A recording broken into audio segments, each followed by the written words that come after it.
bait and switch in the mortgage industry. I'll tell you what's going on and then get into the latest home prices and insights for Peel and Durham region for week ending August 16th, 2023.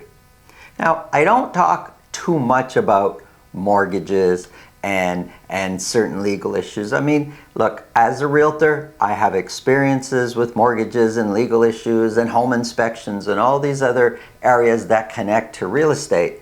But I don't go too much into detail because there's other professionals that handle those areas that are experts. But let me tell you what I've seen now more than once, and I think it's really important for me to talk about this. Early on in the process, when a buyer approaches me and starts talking about, yeah, I'm thinking of buying, and then we start talking about the whole buying process and what they can expect, one of the first things we talk about is, are you pre-approved? You really need to get pre-approved. So one, we know your actual real budget, and two, your rate gets locked in. I mean, look, we're all expecting, even if it's not the next interest rate hike, there's a good chance rates will go up. Even if the Bank of Canada doesn't increase rates the first week of September, the bank still may. So there's a good chance rates will go up. So why not lock it in? Getting pre-approved is a free service. Get pre-approved, know your budget, and get your rate locked in. But here's what I've seen now more than once in the last couple of weeks. Buyers talk to me about, I'm thinking of buying, and I go through the process of speaking to them about the buying process, and we talk about pre-approval, and they say, oh, we're already pre-approved. We did that already. And I say, great. We talk about their budget. What are they looking to buy? I ask them, what's their rate? And they say, they give me a rate, and it's a phenomenal rate. And they go, wow, how long do you have it locked in for? Sometimes it's 3 months, oftentimes it's 4 months, and they say, oh, no, it's not locked in. I go, what do you mean? You went like to a mortgage broker and they did all their work and pre-approved you, didn't they lock it in for a certain amount of time? And they say no. They gave me a phenomenal rate right now, but they said once we actually go to buy the house, that's when we're going to lock it in. And it'll be at whatever rate is happening at the time. But for now, this is the rate we got. And they're all excited that it's a rate better than anybody else is offering right now. But it's, in my opinion, a fake rate.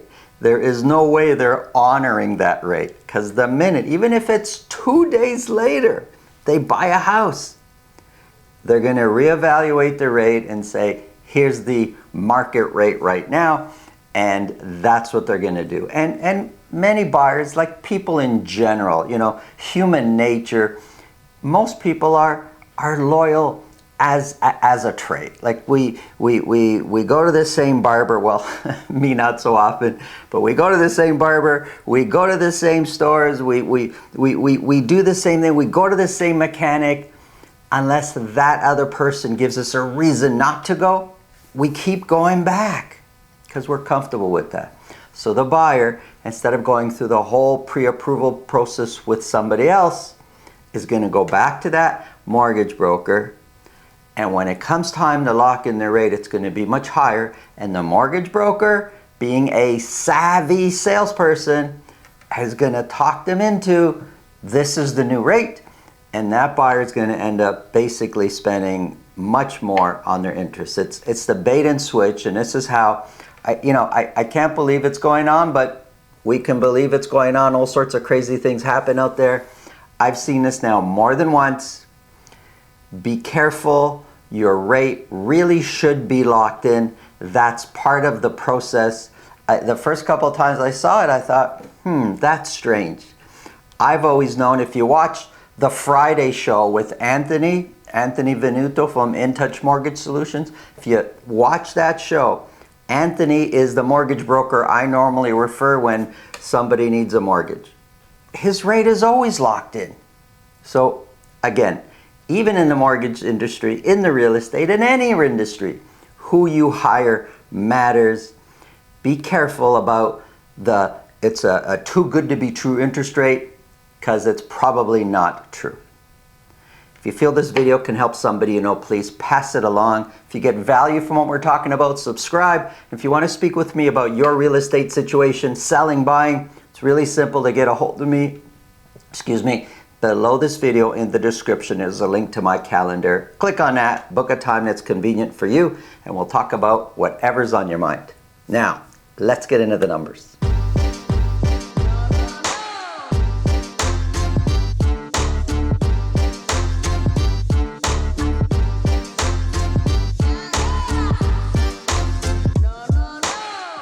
If you're looking for a new, luxurious bungalow a bit east of the GTA, check out the video at the end of this video. Sold over asking. We are seeing fewer and fewer of those signs out there these days. It's the sign of the market, sign of a declining market. You know, I always wonder, how does the buyer feel about that? Can you imagine?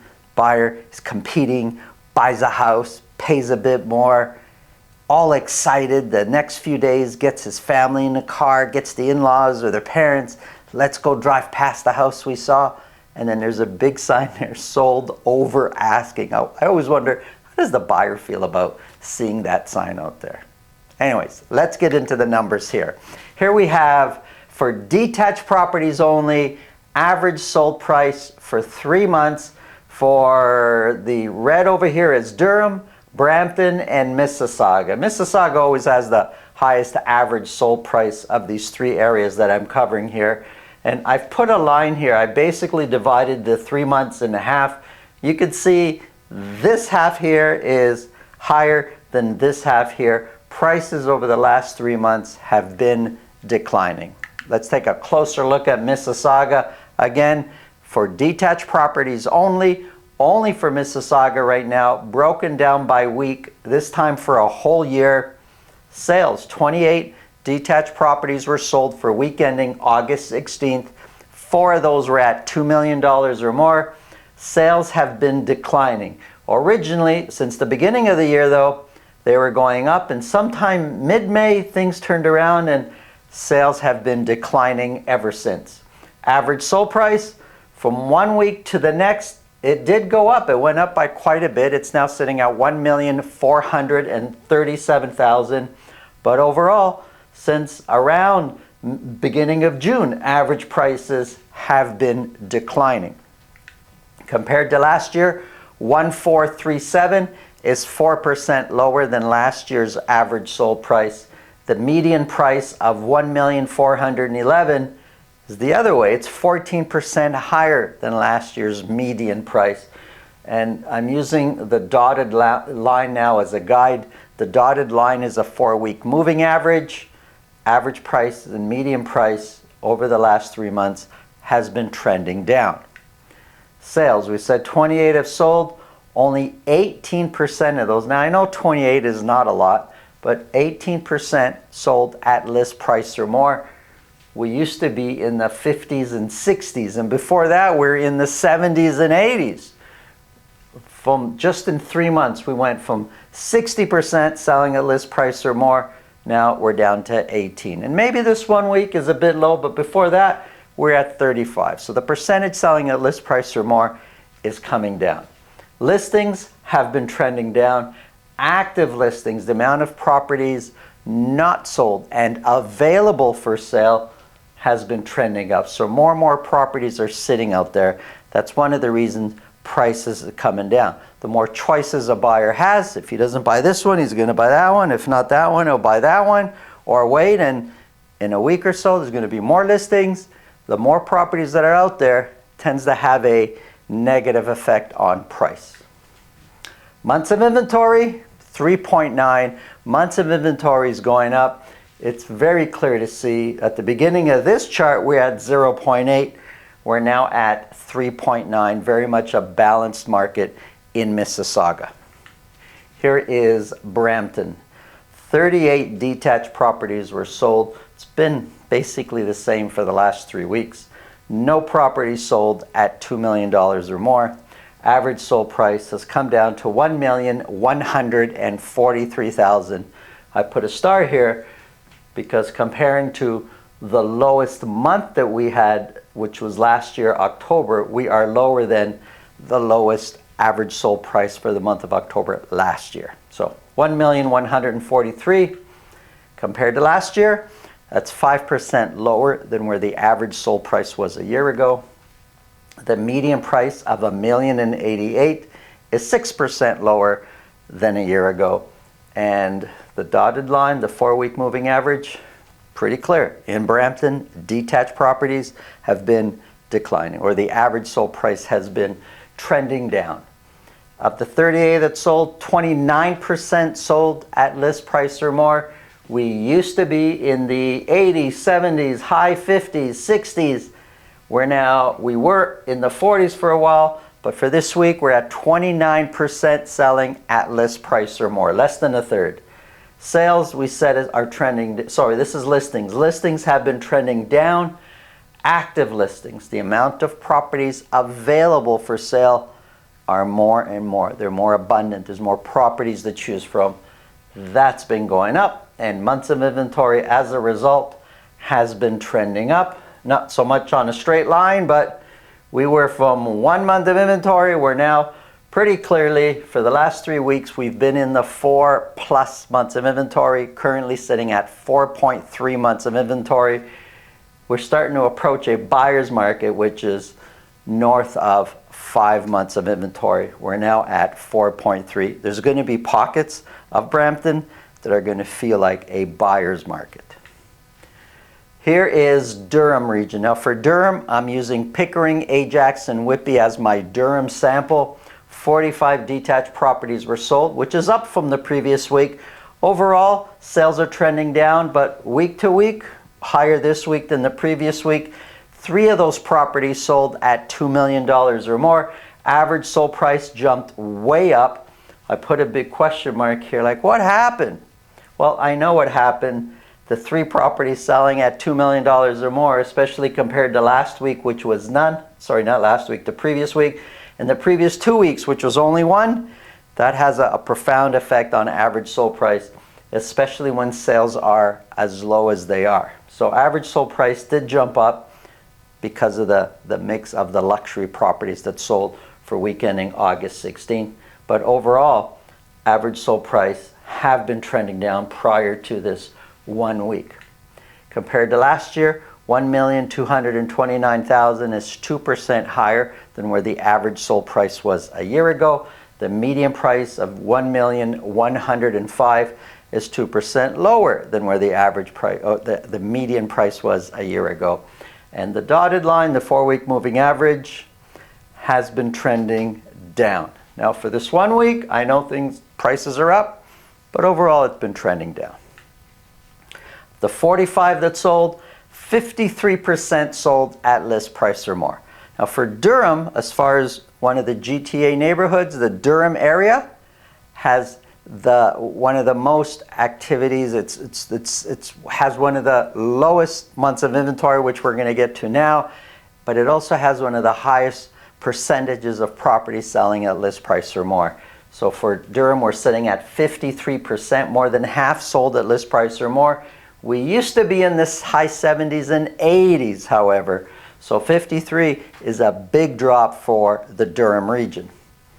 Listings have been trending down. Active listings been trending up.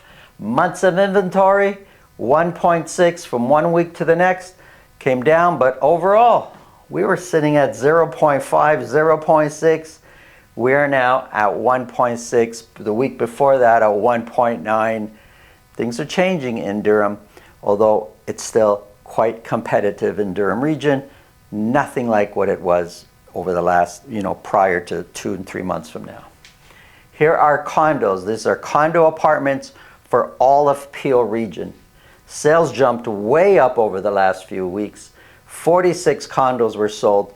2 of those were at $1 million or more.